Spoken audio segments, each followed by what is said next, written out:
On a beau être chrétien, avoir la foi, parfois on est quand même découragé.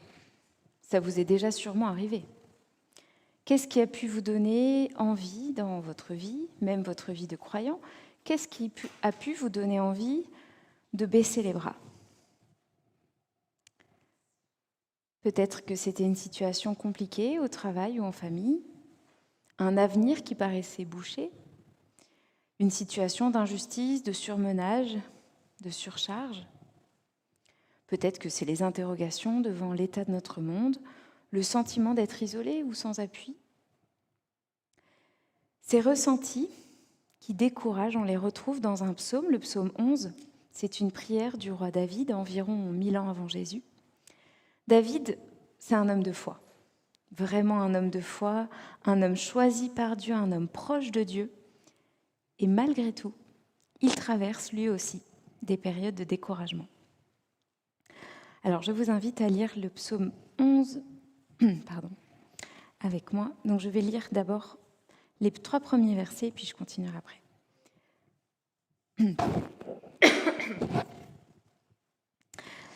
Psaume tiré du répertoire du chef de chorale, psaume de David.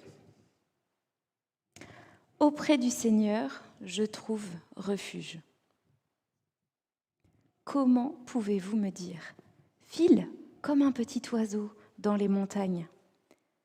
Regarde bien, les méchants tendent leur arc, ils ajustent leurs flèches sur la corde pour tirer dans l'ombre sur ceux qui ont le cœur droit. Quand les fondements sont en miettes, que peut faire la personne qui est juste? Et je m'arrête là pour l'instant. On ne connaît pas les circonstances dans lesquelles David se trouve lorsqu'il écrit ce psaume, même si on trouve quelques indices très imagés sur ce qu'il traverse. D'abord, il y a cette image du méchant qui tire son arc contre les justes, contre sa proie. Ça évoque toutes sortes de dangers, toutes sortes de menaces. Alors évidemment, on pense à des agressions physiques, mais on peut penser aussi, parce que le méchant tire de nuit, vous voyez, il tend son arc dans l'ombre pour surprendre en fait sa proie. On peut penser à toutes sortes de manipulations, de pièges, de situations perverses qui peuvent nous nuire. On sent en tout cas tout le poids de la malveillance et de la haine dans ce que traverse David. Et puis, il y a ces fondements en miettes. Les fondements sont en ruine, c'est l'image de la désolation, comme si tout s'émiettait, comme s'il n'y avait plus rien de solide, rien ne va plus. Tout est gangréné jusqu'aux racines. Alors, parfois, on peut avoir ce sentiment à un niveau individuel, soit pour une situation particulière, si, par exemple, une relation importante est profondément entamée, ou qu'on est très investi dans un projet et que ça part dans une mauvaise direction. Mais ça peut aussi, nous pouvons aussi nous retrouver déstabilisés à un niveau plus global quand on a l'impression que les choses vont de travers. Parfois on le dit, rien ne va plus, le monde ne tourne plus rond ou ne tourne pas rond. Lorsque sur le plan social, économique, moral, politique, environnemental, les choses nous paraissent brisées ou abîmées depuis la base et qu'on a l'impression qu'on ne peut rien construire. Alors je sais qu'on est en période électorale, mais je ne dis absolument pas ça par rapport à la France en particulier, ou à un pays en particulier. Il me semble qu'un peu partout, dans le temps, dans la géographie, on peut se retrouver avec cette frustration, qu'on soit chrétien ou pas d'ailleurs, avec cette frustration entre ce qui est la réalité et ce qui devrait être notre aspiration. Donc David se retrouve dans une situation où il y a du danger, il y a des pressions. C'est tellement fort qu'il a l'impression que tout dysfonctionne complètement et qu'il n'y a aucun espoir. Et son cri, que peut faire le juste? Que peut faire le juste dans cette situation?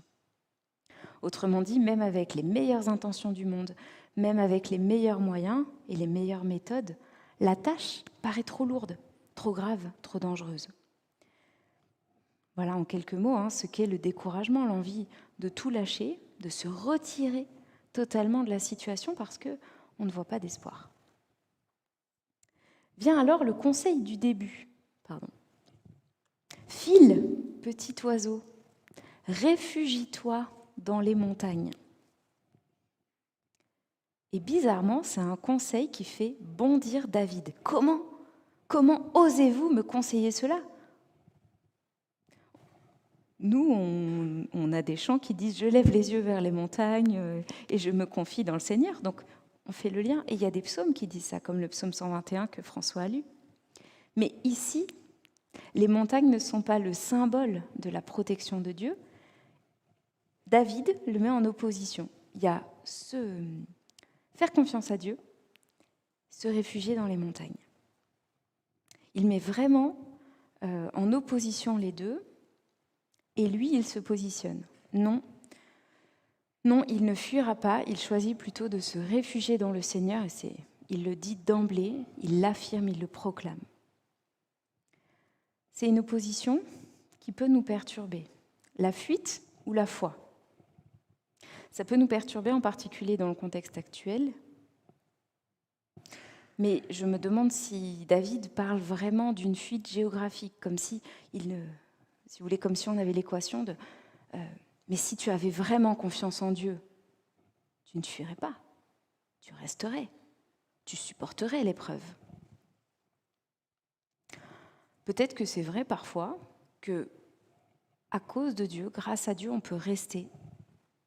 Et en même temps, la Bible donne tellement d'exemples dans l'Ancien et dans le Nouveau Testament de personnes qui ont fui d'une manière ou d'une autre, qui ont fui les conflits, la persécution, la sécheresse, la famine, ou simplement même parfois la pression familiale. Et ils ont fui avec la bénédiction de Dieu et parfois même à l'invitation de Dieu. Pensez par exemple aux parents de Jésus qui doivent fuir Hérode qui massacre tous les enfants de Bethléem. David lui-même, qui dit non, je ne fuirai pas, dans sa vie, il a déjà fui, de nombreuses années d'ailleurs, lorsque son adversaire, le roi Saül, cherchait à le tuer. Donc on aurait tort d'aller très vite en lisant le texte et de dire soit on fuit, soit on croit et on fait confiance à Dieu. Ce n'est pas tout à fait ça que veut dire le psaume. Bibliquement, faire confiance à Dieu et fuir le danger peuvent tout à fait aller ensemble. Il me semble du coup, si on sort de cette interprétation très littérale de la fuite, que la fuite que David refuse, c'est moins le fait de partir physiquement que le fait de céder au découragement. Un peu comme une fuite intérieure, si vous voulez. Le fait de baisser les bras. Devant la pression, on peut être tenté de tout laisser tomber, de se retirer, si vous voulez, comme si, voilà, on s'en lavait les mains. Débrouillez-vous. Or, et j'arrive à la suite du psaume, le Seigneur est dans le temple qui lui appartient. Le Seigneur a son trône dans les cieux. Il ne perd pas de vue les humains, il les évalue d'un coup d'œil. Le Seigneur sait à quoi s'en tenir sur ceux qui sont justes, mais les méchants, les amateurs de violence, il les déteste. Qu'il fasse tomber sur les méchants une pluie de catastrophes, du soufre enflammé, un vent de tempête fondant sur eux. Voilà le sort qui les attend. Car le Seigneur est juste, il aime tout ce qui est juste. Et les gens qui mènent une vie droite le verront face à face. David nous avait laissé avec cette question, que peut faire le juste ? Mais au lieu de se décourager, de baisser les bras, il reprend conscience de la souveraineté de Dieu. Dieu est le roi. Il trône sur la création, il tient la terre dans ses mains. Et rien ne lui échappe. Mais ce qui frappe David dans ce psaume, ce n'est pas tellement le fait que Dieu est tout-puissant, que Dieu est le créateur, qu'il maîtrise toutes choses, c'est le fait qu'il est juste. C'est le fait que Dieu veille sur le monde et qu'il veille à appliquer sa justice. Alors dans le psaume, ça prend une forme un peu particulière sous la forme d'une imprécation. David, prie pour qu'il tombe sur les méchants, sur ses agresseurs, une pluie de catastrophes. Et dans la façon dont il décrit les choses, on a l'impression qu'il fait référence à ce qui s'est passé à Sodome et Gomorrhe. Donc vraiment une destruction totale, une ruine complète. Ce n'est pas forcément notre doctrine préférée ou la plus politiquement correcte. On préférerait dire « mais non, on ira tous au paradis ». Mais David affirme, ou plutôt, il appelle de ses vœux, il réclame la réalité d'un jugement. Alors nous, on se dit, il faut aimer, il ne faut pas juger, on n'a pas tort. Mais parfois, on va un petit peu vite sur le « il ne faut pas juger ». Derrière le cri de David, derrière cette imprécation qui est violente, il y a une revendication qui est légitime. Que justice soit faite, que le mal soit entièrement stoppé, qu'il soit éradiqué, rejeté, déraciné et qu'il n'existe plus. Donc David prend courage en se rappelant que Dieu applique ce qui est juste, qu'un jour, justice sera faite. Dieu stoppe les injustes, mais il veille aussi sur ceux qui sont justes. Et ce regard, alors dans le texte, il y a une insistance, verset 4, il ne perd pas de vue les humains, il les évalue d'un coup d'œil et on sent ce regard qui scrute les personnes. Parfois, l'impression qu'on a, la représentation qu'on se fait, c'est que Dieu est sur son trône tout là-haut et qu'il regarde paisible, de loin, un peu comme un arbitre. Enfin, non, pas comme un arbitre, justement. Mais voyez qu'il est de loin, comme ça, indifférent, et qu'il regarde l'ensemble. Mais en voyant les réactions des fans de rugby cette semaine, notamment devant le match Pays de Galles-France, qui a perturbé quand même notre conseil, il faut bien le dire, je me suis dit, pour prendre cette image locale, que le regard de Dieu était sûrement beaucoup plus proche du regard de ses fans que du regard que nous, on imagine. J'imagine Dieu comme ses fans, tendu sur le bord de son siège, attentif à chaque détail, prêt à se réjouir ou à se lamenter devant l'action. Dieu scrute avec toute son attention et toute son énergie les humains. Et il veille d'une manière particulière sur les justes. Alors les justes, ça pose question. Parce que pour David, c'est très clair que lui-même, il se place parmi les justes. Mais je ne sais pas comment vous faites quand vous lisez les psaumes. Moi, j'ai toujours un petit temps d'arrêt. Je me dis, j'ai du mal à me mettre du côté des justes par rapport aux autres qui seraient injustes. Qui peut dire, moi, je suis juste devant Dieu. Moi, je mérite qu'il veille sur moi. Je mérite son soutien, son secours. Alors David n'est pas du tout dans cette arrogance. Évidemment, quand il parle de juste, il évoque ceux qui s'attachent à Dieu, qui recherchent sa justice et qui se détournent du mal. Mais David, dans d'autres psaumes, est tout à fait conscient d'être pécheur, de ne pas être irréprochable. Et sans le savoir, lorsqu'il parle de juste, il pointe vers le seul vrai juste, Jésus. Dieu lui-même fait homme, innocent, parfait, droit, vous pouvez voir dans les évangiles, un prophète de vérité, un militant d'équité. Un juste qui nous a justifiés par la foi, qui nous a rendus justes malgré nos injustices, en les portant sur la croix. Il nous dépouille de notre honte et il nous revêt, il nous recouvre de sa justice. Du coup, en Christ, nous pouvons dire ce que David disait déjà par la foi. Oui, je suis juste. Seigneur, veille sur moi, veille sur ceux qui sont justes devant toi. Non pas par notre propre justice, mais parce que le Christ nous a justifiés. Du coup, depuis que Jésus est venu, depuis la venue en Christ et la venue du Christ et tout ce que nous avons découvert avec lui, peut-être qu'on n'écrirait plus tout à fait le psaume de la même façon. Devant le mal, devant ce qui nous décourage, On pourrait prier pour demander la justice. Oui, ça on garde. On pourrait demander l'arrêt du mal, la protection des justes, des innocents, des victimes. Mais peut-être qu'on n'irait pas jusqu'à prier pour que Dieu détruise les méchants. Parce qu'en Christ, on sait que le péché est aussi dans notre cœur, que nous aussi, nous sommes gangrénés. Alors peut-être que cette imprécation, elle se transformerait en intercession. Seigneur, délivre les méchants, ceux qui aiment la violence, délivre-les du mal, même s'ils sont coupables. Délivre-les, sauve-les.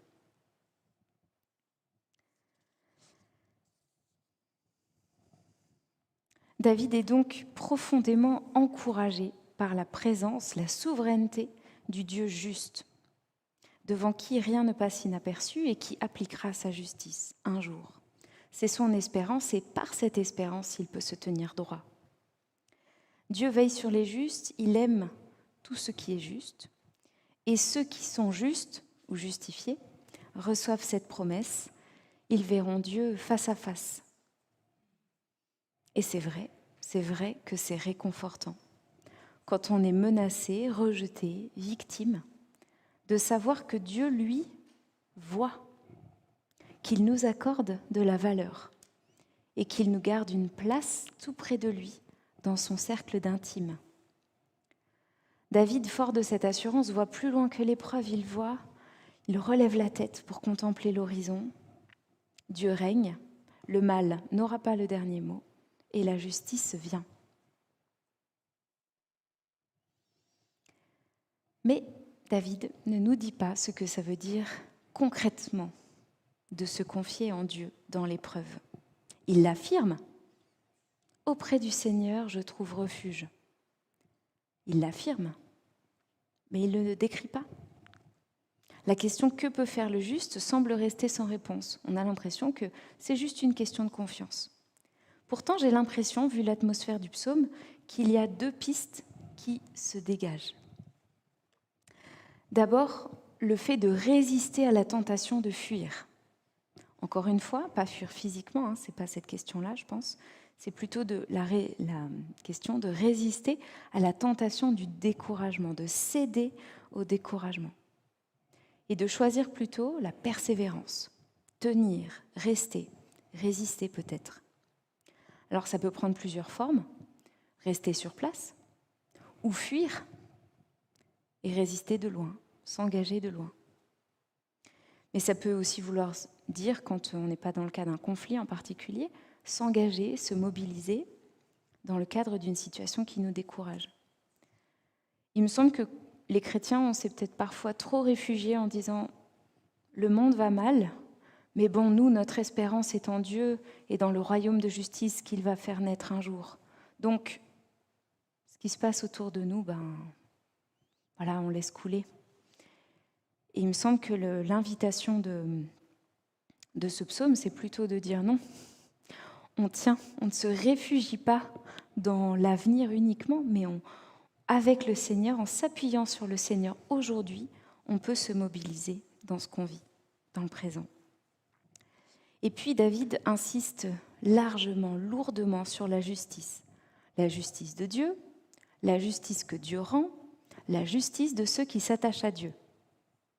Et il termine en disant « Dieu aime tout ce qui est juste », pas seulement les justes, tout ce qui est juste. Alors je me demande s'il n'y a pas un appel implicite de la part de David à agir avec justice, en particulier quand on est découragé, en particulier quand on est sous pression et qu'on a la tentation, alors soit de fuir dans les montagnes, soit de céder à l'injustice et de rentrer, de rendre coup sur coup, de se venger, d'utiliser les armes qui sont employées contre nous, résister au pragmatisme ou à la colère, mais choisir la justice, parce que le Seigneur est juste et qu'on s'appuie sur lui. Lorsque face au découragement, Dieu nous invite à nous réfugier en lui, c'est à la fois pour nous rassurer, pour nous ressourcer, mais aussi pour que nous trouvions la force de faire ce qui est juste là où nous sommes, dans le moment où nous sommes, pour suivre ce chemin de justice que Dieu aime tellement et sur lequel il promet de nous accompagner. Alors dans les prochaines semaines, avec Églantine, on explorera un petit peu plus ce que c'est cette vie inspirée par la justice de Dieu. Mais ce qui est essentiel, c'est le mouvement du psaume et c'est le mouvement de l'Évangile, c'est de regarder toujours à la croix du Christ. La croix du Christ qui nous conforte dans cette assurance que David avait, parce qu'elle nous rappelle qu'en Jésus, Dieu s'est fait proche de nous, qu'il a porté à la fois nos blessures de victimes et nos culpabilités, et qu'il nous promet de nous en délivrer un jour. Quand on regarde à la croix, on regarde à la mort du Christ. Il a porté tout ce qui nous accablait pour nous en alléger. Mais le Christ n'est pas resté dans la tombe, il est ressuscité. Il a rejoint le Père à côté de qui il règne aujourd'hui. Et sa résurrection, c'est le socle inébranlable de notre foi et de notre espérance. Le Christ est vivant, il règne, nous attendons son retour. Il va établir sa justice et sa paix. Voilà notre horizon, voilà notre force et notre inspiration, jour après jour.